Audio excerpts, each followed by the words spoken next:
샬람 야베쿰. 오늘 하루도 하나님의 축복이 여러분과 함께 하시기를 기원합니다. 오늘은 사무엘상 17장 1절로 26절의 말씀을 나눕니다. 오늘 본문 1절로 3절을 보면은 이스라엘이 블레셋 군대와 전쟁을 하기 위하여 서로가 대열을 갖추고 있는 것으로 시작이 됩니다. 본문 1절로 3절의 말씀을 봉독합니다.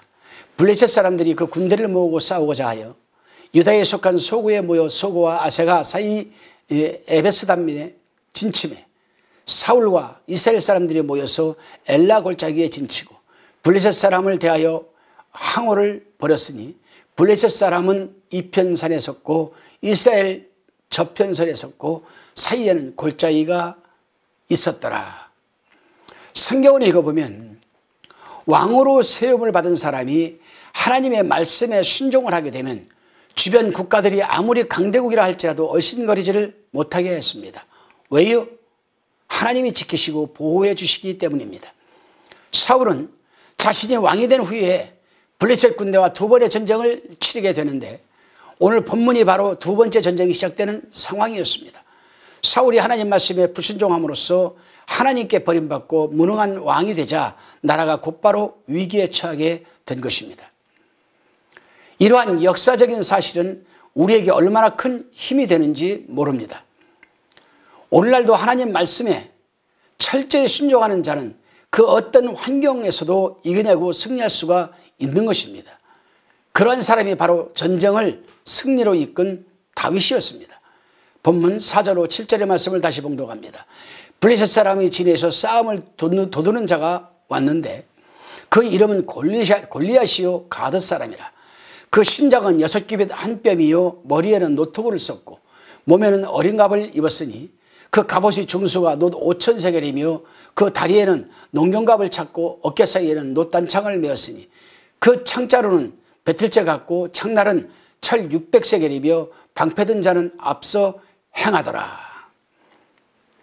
블레셋 군대에는 선번장으로 기선을 잡으려고 거인 골리앗을 내세웠습니다. 본문처럼 한눈에 봐도 겁에 질릴 만큼의 신장과 무기를 갖고 있었습니다. 본문 9절에 보면 이 골리앗이 선봉에 서서 너희가 우리 종이 되어 우리를 섬길 것이다 라고 큰 소리를 버럭버럭 지르고 있었던 것입니다. 이러한 상황에서 사울과 온 이스라엘은 겁에 질려서 벌벌 떨고만 있었습니다. 이제 사울과 온 이스라엘은 블레셋이 종이 되어 평생 아니 자사손손대대로 종의 사람으로 살아가야 할 형국이었습니다. 여기서 우리는 잠시 성경 역사의 이야기 가운데 한 부분을 생각해 봅니다. 하나님께서는 분명히 아브라함에게 명년 이맘때에, 다시 말하면 내년 이맘때에 사라의 몸에서 내 자식이 태어날 것이라고 약속을 하셨습니다. 그러나 사라는 그 말씀에 불순종하여 자신의 여종 하갈을 아브라함에게 들여보내어 자식을 얻었는데 그 자식이 바로 이스마엘이었습니다. 그런데 그 이스마엘의 후손들이 바로 오늘날의 중동 연합국가를 비롯한 팔레스타인, 바로 지금의 가자 지구였습니다. 블레셋을 영어음으로 팔레스타인이라고 하는 것입니다. 그렇습니다. 아브라함이 하나님의 말씀에 순종하였더라면 오늘날 중동 연합국가는 존재하지도 않았을 것이고 지금의 가자 지구에 있는 가자 지구에서 소란도 필 일도 없었을 것입니다. 오늘 본문에 나타나는 블레셋도 존재하지 않았을 것이고요. 그렇습니다. 언제나 하나님의 말씀은 예언의 성격과 성취성이 있기에 우리 또한 말씀을 읽고 들을 때마다 철저하게 가슴에 새기고 그 말씀에 순종하는 자들이 되어 감당하지 못할 일들과 후회할 일들을 만들어내지 말아야 할 것입니다. 다시 본문 10절로 16절의 말씀을 봉독합니다. 블레셋 사람이 또 가로되 내가 오늘날 이스라엘 군대를 모여가있으니 사람을 보내어 나로 더불어 싸우게 하라. 사울과 온 이스라엘이 블레셋 사람이 이 말을 듣고 놀라 크게 두려워하니라. 다윗은 유다 베들레헴의 에브라 사람 이세라 하는 자의 아들이었는데 이세는 사울 당시 사람 중에 나이 많아 늙은 자로서 8 아들이 있는 중 그 장성한 세 아들은 사울을 따라 싸움에 나갔으니 싸움에 나간 세 아들의 이름은 장자 엘리압이요 그 다음은 아비나답이요 제3은 삼마며 다윗은 말제라. 장성한 3인은 사울을 쫓았고 다윗은 사울에게로 왕래하며 베들레헴에서 그 아비 양을 칠 때에 그 블레셋 사람이 40일을 조속으로 나와서 몸을 나타내었더라. 블레셋 군대의 선봉장 골리앗은 40일 동안 아침과 저녁으로 나와서 이스라엘 군대를 모욕하고 있었습니다. 골리앗의 모욕은 변변한 무기조차 갖추지 못한 이스라엘 백성에게 열등감과 두려움에 휩싸이게 하였습니다. 하나님의 선민으로 택함을 받은 이스라엘 백성이 사울을 왕으로 세운 후 더 이상 하나님을 왕으로 섬기지 않자 이웃 나라의 조롱거리가 되어버렸고 하나님의 영광을 가리게 된 것입니다. 그렇습니다. 우리 또한 하나님의 말씀을 무시하게 되면 사람들이 조롱거리가 되지만 하나님을 경외하고 그 분의 말씀에 순종하게 되면 사람들로부터 존귀함을 받게 됩니다. 이런 상황에서 하나님은 준비하셨던 다윗을 이 전쟁터에 이제 내보내시게 됩니다. 육의 눈으로만 보아왔던 다윗의 아비의 이세조차 우습게 알았던 다윗을 영적인 눈으로 그 중심을 보셨던 하나님은 이제 다윗을 내세워서 이 싸움에 개입을 하게 하십니다. 본문 24절로 27절의 말씀을 봉독합니다. 이스라엘 모든 사람이 그 사람을 보고 심히 두려워하여 그 앞에서 도망하며 더러는 가로되 너희가 이 올라온 사람을 보았느냐? 참으로 이스라엘을 모욕하러 왔도다. 그를 죽이는 사람은 왕이 많은 재물을 부하게 하고 그 딸을 그에게 주고 그 아비의 집은 이스라엘 중에서 자유하게 하시니라. 다윗이 곁에 섰는 사람들에게 가만히 말하여 가로되 이 블레셋 사람을 죽여 이스라엘의 치욕을 제하는 사람에게는 어떠한 대우를 하겠느냐? 이 할례 없는 블레셋 사람이 누구간데 사실은 하나님의 군대를 모욕하겠느냐? 백성이 전과 같이 말하여 가로되 그를 죽이는 사람에게는 여차여차히 하시리라 하니라. 24절에 심히 두려워하여 골리앗 앞에서 도망하였다라고 기록하고 있습니다. 여러분은 세상에서 가장 두려워해야 할 대상이 무엇이라고 생각하십니까? 세상 사람들은 자기가 처한 환경에 따라 두려워하는 대상이 여러 가지일 것입니다. 그러나 하나님의 사람들은 무엇보다도 하나님을 두려워하는 자가 되어야 합니다.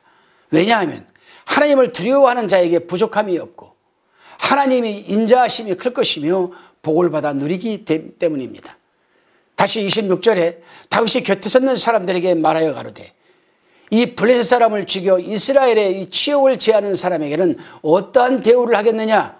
이 할례 없는 블레셋 사람이 누구간데 사실은 하나님의 군대를 모욕하겠느냐라고 말합니다. 이제 다윗이 나서는 장면입니다. 다윗은 이미 기름 부음을 받았고 하나님으로부터 이 신임을 얻었기에 하나님께서 함께 하실 것은 자명한 일 아니겠습니까? 그러나 다윗은 자신이 기름 부음을 받았기에 분명 하나님께서 함께 하셔서 저 골리앗을 이기게 할 것이라는 생각은 추호도 하지 않았습니다. 본문 26절입니다. 이 할례 없는 블레셋 사람이 누구간데 다윗이 한 말입니다. 여기서 다윗이 말하는 할례라는 상징적 의미는 다음과 같습니다. 먼저는 하나님과의 언약관계가 없는, 즉 하나님을 모르는 것을 말하고 두 번째로는 이스라엘 민족을 이방 민족과 구별하는 것을 말합니다. 그리고 사실은 하나님의 군대를 모욕하겠느냐? 다윗은 여기서 사실은 하나님이라고 합니다. 우리는 사울과 다윗의 차이점을 보게 됩니다. 사울은 하나님께 기도하거나 영광 돌리는 말 한마디 하지도 않고 두려워서 벌벌 떨고 있지만 다윗은 하나님은 지금도 살아계신다는 고백을 하고 있는 것입니다. 그렇습니다. 우리가 믿고 섬기는 하나님은 지금도 살아계셔서 우리와 함께 하시는 임마누엘의 하나님이십니다. 그분은 불꽃 같은 눈으로 졸지도 주무시지도 않으시고 우리의 심장과 폐부를 감찰하시며 우리의 마음과 생각까지도 감찰하시는 분이십니다. 그런 분이 우리와 함께 하시는데 무엇이 두렵고 떨리겠습니까? 다시 본문 27절로 30절의 말씀을 봉독합니다. 백성이 전과 같이 말하여 가로되 그를 죽이는 사람에게는 여차여차히 하시리라 하니라. 장형 엘리압이 다윗의 사람들에게 하는 말을 들은지라 그가 다윗에게 노를 바라여 가로되 내가 어찌 이리로 내려왔느냐? 들에 있는 몇 양을 누구에 맡겼느냐? 나는 내 교만과 내 마음의 완악함을 아노니 내가 전쟁을 구경하러 왔도다. 다윗이 가로되 내가 무엇을 하였나이까? 어찌 이유가 없으리까? 하고 다윗의 형들은 다윗이 하는 말을 듣고 다윗에게 교만과 완악함을 안다고 하였습니다. 우리는 바로 여기에서 하나님의 관점과 사람의 관점이 다르고 육적인 눈으로 바라보는 것과 영의 눈으로 바라보는 시각이 다르다는 것을 우리는 알 수가 있습니다. 다윗을 영적인 눈으로 바라볼 때 키는 작지만 용맹스러웠고 바라보는 통찰력이 있었습니다. 그러나 유기눈으로 바라볼 때에는 하나님을 믿는 믿음이 교만으로 보일 때가 있고 그 고집하는 믿음 때문에 완악함으로 보일 때가 있는 것입니다. 오늘날도 교회에서 남의 믿음이 나하고 다르다고 기도할 때 큰 소리로 기도한다고 방언으로 기도한다고 해서 잘난 척하고 교만하다는 소리를 들을 때가 종종 있습니다. 과연 그런데 그럴까요? 에레미야가 그런 시기와 질투로 인하여 시위대 뜰에 갇힌 것입니다. 그러나 에레미야는 그럴수록 더욱더 큰 소리로 부르짖으라는 하나님의 음성을 들었다는 사실을 우리는 주목해야 합니다. 형 엘리압의 질책에 대하여 다윗은 대답을 합니다. 본문 29절입니다. 다윗이 가로되 내가 무엇을 하였나이까 어찌 이유가 없으리까 하고 다윗의 이 항변에는 자신이 블레셋과 싸워야 할 분명한 이유가 있음을 보여주는 대답이 아니겠습니까? 그것은 다윗에게 있어서 블레셋과 싸워야 할 이유는 이스라엘을 택하시고 이스라엘을 통치하시는 하나님의 이름이 모욕을 당하고 있다는 것입니다. 이러한 다윗의 블레셋과 싸워야 할 명분은 오늘날 우리 성도들로 하여금 세상 즉 신앙생활에 방해가 되는 것들과 영적 싸움을 해야 할 이유와 목적을 깨닫게 해주는 부분입니다. 우리가 믿음 생활하는 데 있어서 하나님의 이름이 더럽혀지고 하나님의 영광이 가려지고 그 권위가 경시되며 거룩성이 침해당하는 그런 더럽고 추악한 삶의 현장과 이를 배후에서 조종하는 사단의 역사가 바로 그 분명한 이유가 되는 것입니다. 여러분, 오늘도 우리는 영적인 싸움에서 반드시 살아계시는 하나님의 섭리와 이름으로 승리해야 될 것입니다. 다시 본문 41절로 52절의 말씀입니다. 블레셋 사람이 점점 향하여 다윗에게로 나오는데 방패든 자가 앞섰더라. 그 블레셋 사람이 둘러보다가 다윗을 보고 업신여기니 이는 그가 젊고 붉고 용모가 아름다움이라. 블레셋 사람이 다윗에게 이르되 내가 나를 개로 여기고 막대기를 가지고 내게 나왔느냐 하고 그 신들의 이름으로 다윗을 저주하고 또 이르되 내게로 오라. 내가 내 고기를 공중의 새들과 들짐승들에게 주리라. 다윗이 블레셋 사람에게 이르되 너는 칼과 창과 단창으로 내게 오거니와 나는 만군의 여호와의 이름 곧 내가 모욕하는 이스라엘 군대의 하나님 이름으로 내게 가노라. 오늘 여호와께서 너를 내 손에 붙이시리니 내가 너를 쳐서 내 머리로 베고 블레셋 군대의 시체로 오늘날 공중의 새와 땅이 들짐승에게 주어 온 땅으로 이스라엘의 하나님이 계신 줄을 알게 하겠고 또 여호와의 구원하심이 칼과 창에 있지 아니함을 이 무리로 알게 하리라. 전쟁은 여호와께 속한 것인즉 그가 너희를 우리 손에 붙이시리라. 블레셋 사람이 일어나 다윗에게로 마주 가까이 올 때에 다윗이 블레셋 사람에게로 마주 그 항우를 향하여 빨리 달리며 손을 주머니에 넣고 돌을 취하여 물매로 이 던진 다윗이 이와 같이 물매의 돌로 블레셋 사람이 이기고 그를 쳐 죽였으니 자기 손에는 칼이 없었더라. 다윗이 달려가서 블레셋 사람을 밟고 그의 칼을 그 집에서 빼어내어 그 칼로 그를 죽이고 그 머리를 베니 블레셋 사람들이 자기 용사의 죽음을 보고 도망하는지라. 이스라엘과 유다 사람들이 일어나서 소리지르며 블레셋 사람을 쫓아 이 가이와 에그론 성문까지 이르렀고 블레셋 사람의 상한 자들은 시아라임 가는 길에서부터 가드와 에그론까지 엎드러졌더라. 블레셋 사람이 이마를 치매 돌이 그 이마에 박히니 땅에 엎드러지니라. 이제 싸움은 말로만 떠들어대는 것이 아니라 실전의 싸움이 본격적으로 시작되었습니다. 다윗은 처음부터 끝까지 살아계신 하나님의 이름을 갖고 싸움에 임합니다. 그리고 다윗은 이미 목자 생활을 통하여 양을 물어가는 들짐승들을 쫓아내고 죽이는 데 사용하였던 숙련된 물맷돌을 들고 나아갑니다. 하나님께서는 바로 이 다윗의 능력을 도구 삼아 대적 골리앗에 대한 승리를 쟁취하게 하셨습니다. 물론 이 대결에서 결정적으로 승리를 하게 하신 분은 하나님이 개입하심입니다. 그러나 이 대결에서 또한 두드러지게 나타나는 사실은 다윗이 물맷돌 던지는 능력이었습니다. 여기에서 우리가 깨닫게 되는 것은 하나님께서는 한 인간의 장점을 최대한 활용하신다는 사실입니다. 그렇습니다. 하나님은 인간을 통해 그 능력을 나타내시기를 기뻐하시는 분이십니다. 그러기에 믿는 자의 노력과 하나님의 역사는 불가분의 관계를 갖고 있기 때문에 우리 또한 자신의 능력을 자신에게 쓰여지기보다는 하나님이 쓰시기에 합당한 도구가 될 수 있도록 겸손하게 자신을 준비해야 하는 것입니다. 동역자 그리고 성도 여러분, 하나님께서는 우리에게 맞는 재능과 달란트와 은사를 이미 부여하셨습니다.